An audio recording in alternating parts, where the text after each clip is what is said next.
Cuando pensamos en la historia de la península ibérica, es imposible no mirar hacia Roma.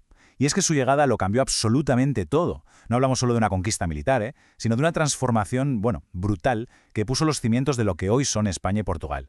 Vamos a ver juntos cómo se fue forjando esa Hispania romana.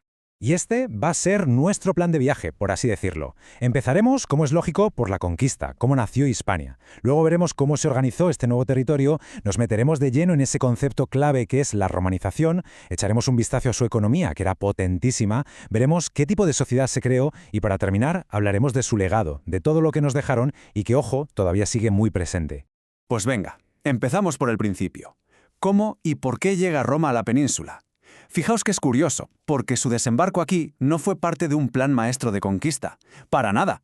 En realidad, fue una consecuencia casi inesperada de su enorme guerra por el control del Mediterráneo contra su archienemigo, Cartago. Antes de seguir, una cosa básica pero fundamental. ¿Qué es Hispania? Pues sencillamente es el nombre que le dieron los romanos a toda la península ibérica. Así de fácil. A lo que hoy es España y Portugal. Este es nuestro tablero de juego, por así decirlo. La chispa que lo encendió todo fue, como decíamos, la Segunda Guerra Púnica. Estamos en el 218 a.C. Roma no desembarca aquí pensando, vamos a conquistar esta tierra, sino vamos a fastidiar a los cartagineses. Su objetivo era puramente estratégico, cortarles los suministros a Aníbal y compañía, que estaban muy bien asentados en el sur y en la costa este. Así que la conquista en realidad empezó como una maniobra militar dentro de una guerra mucho más grande. Y aquí viene algo que a mí me parece alucinante. Esto no fue llegar y vencer. ¿Qué va? Hablamos de una conquista que duró 200 años, casi nada. Se suele dividir en 3 fases. La primera, bastante rápida, echar a los cartagineses de la costa. Pero luego, ¡ay, amigo! La segunda fase fue una guerra de desgaste larguísima y supercruenta para avanzar hacia el interior. Pueblos como los celtíberos o los lusitanos se lo pusieron muy, pero que muy difícil. Y para rematar, la tercera fase, la conquista del norte, de los irreductibles cántabros y astures, que solo pudo completar el mismísimo emperador Augusto. Vale, ya tenemos el territorio conquistado. ¿Y ahora qué? El siguiente gran reto para Roma era cómo organizamos este lío. Porque Hispania era enorme y estaba llena de pueblos muy diferentes. Así que, ¿cómo construyeron su sistema para gobernar todo esto? Vamos a verlo. Pues lo hicieron poco a poco. El mapa de la Hispania romana no fue siempre el mismo, fue evolucionando. Al principio la cosa era simple, la dividieron en 2. Hispania citerior, la de este lado, y la ulterior, la de más allá. Pero claro, a medida que controlaban más, necesitaban más orden. Con Augusto llegó una reforma clave que creó 3 provincias mucho más estables, Bética, Lusitania y Tarraconensis. Y ya mucho más adelante, en el Bajo Imperio, se rizó el rizo y se subdividió la Tarraconensis para tener un control más directo. Y dentro de esta división había una lógica muy romana, muy práctica. Existían 2 tipos de provincias. Por un lado, las senatoriales. Pensemos en la Bética, por ejemplo. Una zona ya tranquila, rica, pacificada, pues esa la gestionaba el Senado. Pero luego estaban las imperiales, como Lusitania o la Tarraconensis, zonas más calientes, con posible riesgo de rebeliones y donde hacían falta legiones. ¿Y quién controla las legiones? El emperador. Así que esas provincias dependían directamente de él. Una muestra de lo increíblemente bien que se adaptaban a cada situación. Bueno, y ahora llegamos a lo que para mí es el verdadero meollo de la cuestión. Porque la huella de Roma no fue solo de conquista y de administración. Lo más importante, lo más duradero, fue un proceso de transformación cultural. Lento, pero imparable. Hablamos, por supuesto, de la romanización. Entonces, ¿qué es exactamente la romanización? Pues, en pocas palabras, es el proceso por el cual los pueblos que vivían aquí pues fueron adoptando la cultura, la lengua, las leyes, las costumbres, en fin, el modo de vida de los romanos.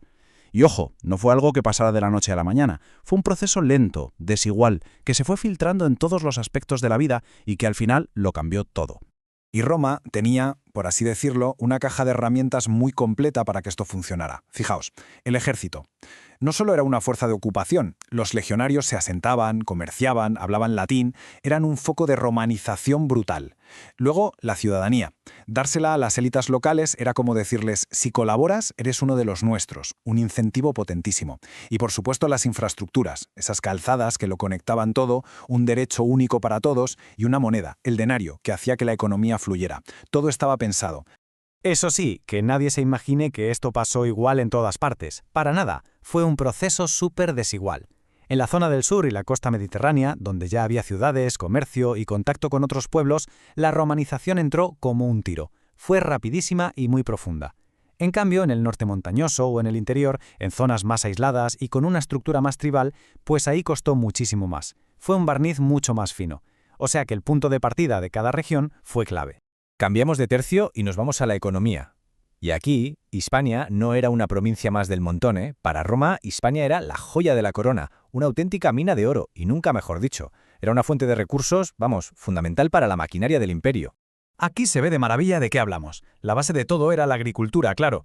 La famosa trilogía mediterránea, aceite, vino y cereales a tope. Pero el gran tesoro, lo que de verdad volvía locos a los romanos, era la minería. De aquí salía oro, plata, cobre, plomo, a espuertas. Y no nos olvidemos de la industria pesquera, con las factorías de salazones y ese producto estrella que era el garum, una salsa de pescado que triunfaba en todo el imperio. Un motor económico a pleno rendimiento. Esta frase lo clava. Si un romano de la capital pensaba en Hispania, se le venían a la cabeza dos cosas: metales preciosos y aceite de oliva. Era su tarjeta de presentación, su marca económica en todo el mundo conocido. Las minas del noroeste y el aceite de la Bética eran legendarios. Toda esta nueva realidad económica y política, lógicamente, trajo consigo una nueva sociedad hispano-romana que era, como la romana en general, muy compleja y sobre todo tremendamente jerárquica.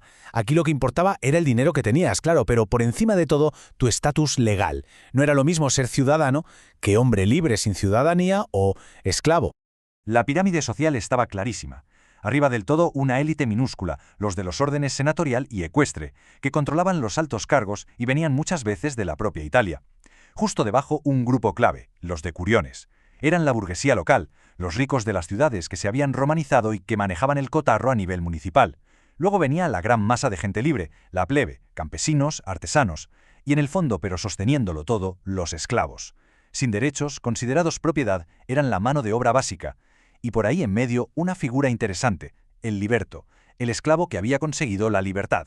Y dentro de esta evolución social hay una fecha que es un antes y un después, el año 212 después de Cristo. El emperador Caracalla tomó una decisión histórica.